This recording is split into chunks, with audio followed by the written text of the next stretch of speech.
Okay, so I want to get into talking about the new season of South Park, the 28th season, and what they're doing right now is sheer brilliance. And I think I want to call out some things that they're doing because there are some of their subtext is really getting overlooked with all the kind of more controversial content. But this whole storyline between PC Principle and Jesus is just too compelling for me to not look at. Like, I can't not look at this storyline. So we start off this new season, and right off the bat, that's what we get is a dose of PC Principle, and this is the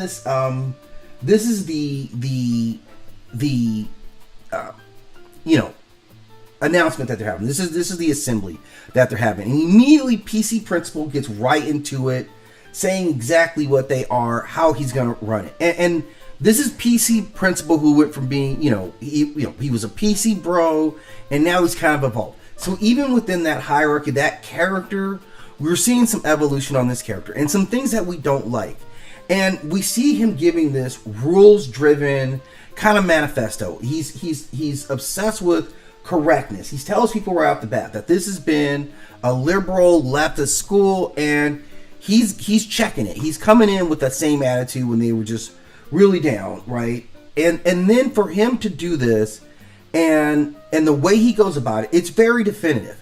And then there's his counter. His counter in all this is, of course, Jesus himself. And this becomes like a really interesting story because Jesus is more blueprint what we would think about Jesus, right? Counterculture, very chill, very compassionate. And this is weird that this real Jesus will all of a sudden have a spark with the PC Principles form of Catholicism, right? Like we can see, and we're going to get into a lot talking about the dynamic between these two. This is what I'm going to dedicate this to. So once we get in, then we get this whole idea of this guy who is Peter Thiel, right? And this is while the context of what real Christianity is all about.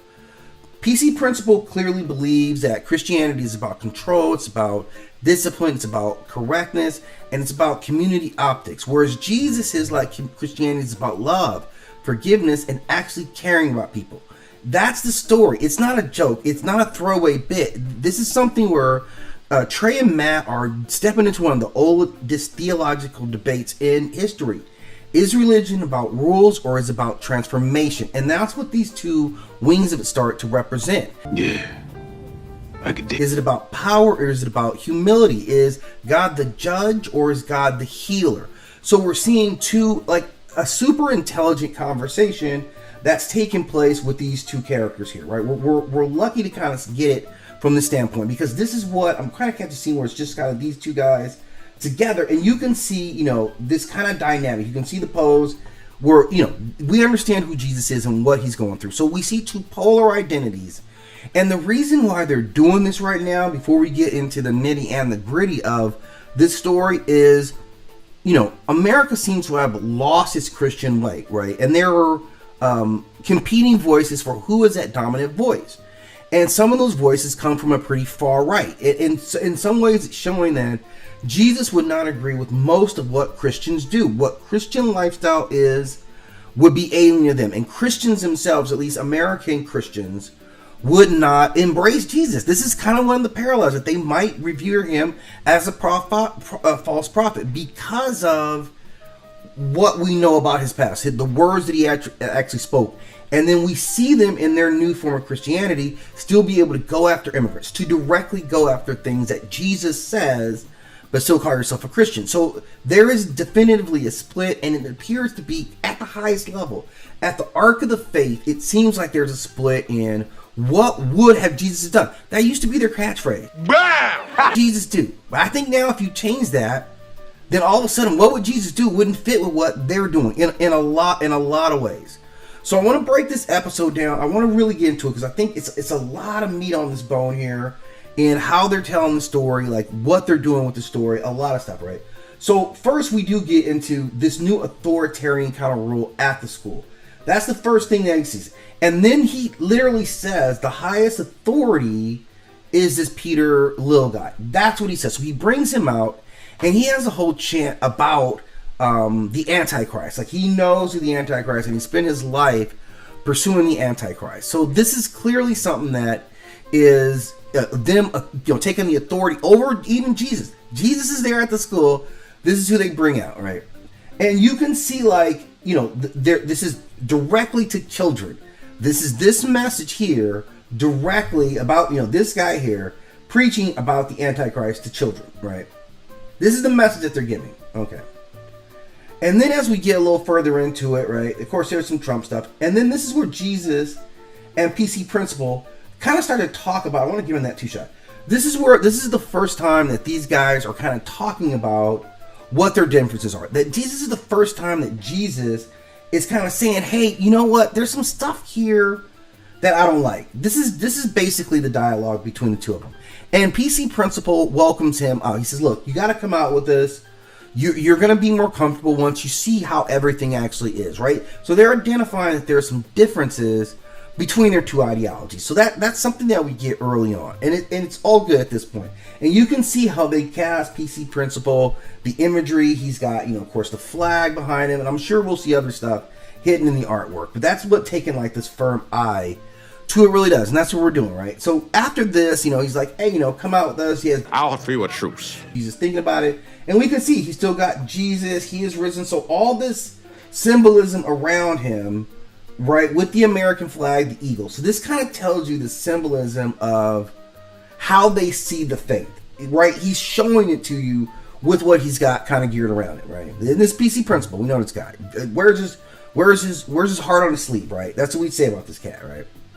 So then we get, he finally comes to Jesus and he's like, yeah, let's go out. And he hooks him up with the, right, first of all, okay, I'm sorry. This is where he kind of brings out strong woman. Remember in previous season when he was more of a just kind of a PC guy, not PC Christian guy. Strong woman was a different character, right? She was fundamentally different. This is the mother of his children. They decide to get hitched. Pardon me, sugar bop, honey bun. And you see, he changes her. She converts to Christianity, and the visible sign of her converting to Christianity is her new implant. This is kind of what they're saying the new Christian woman is. They're not kind of saying it. They're flat out saying it. And then they want to inaugurate Jesus into that same fold of this new Christian woman. And so they hook him up with someone, and she's got the same accoutrement, right? And this is name, I think her name is Rock Bottom. And she just kind of is representative of any, like generic kind of new Christian woman, this new Christian faith, how she talks. And she's an important character because she says something right off the bat. Like, she converted to Christianity. She never read the Bible, but I listened to a lot of podcasts. So they're telling you a lot about who they believe this person is.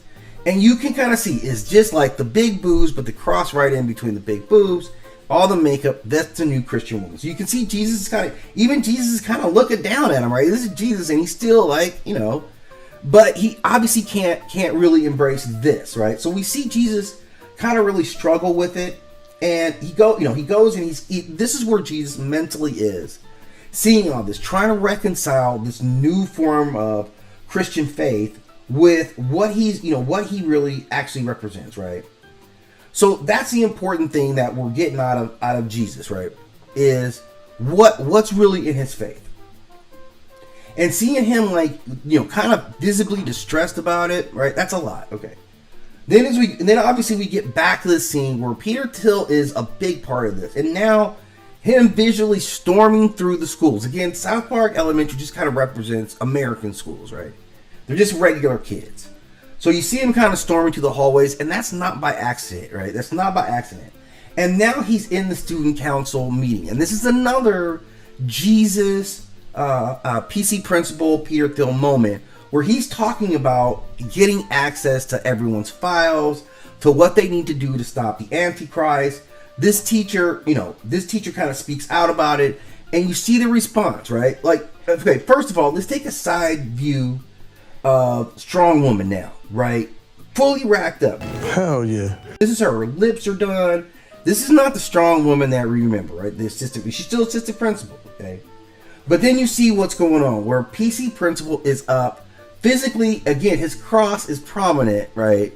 And he's up physically intimidating. And this is something that Jesus would say to them about how they're using Christianity.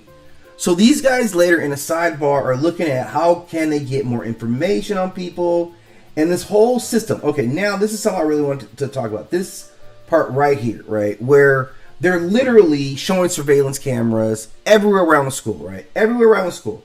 Personal information, they're just discussing it because this is all fodder for what they're doing. So this idea of protecting children now becomes so extremely invasive. And this is how they start to weaponize the information against you because they decide who's allies and then they want to know what all your weak points are. So that's a significant moment in this. And then Jesus goes back out, right? Jesus is still trying to work it out, but you can see the look on his face with this woman. And she's fully, like, you know, again, as loud, as boisterous, as not what you would think Jesus would be into. So, but this is a big moment here because his frustrations are growing here, right? And finally, this culminates in this scene right here.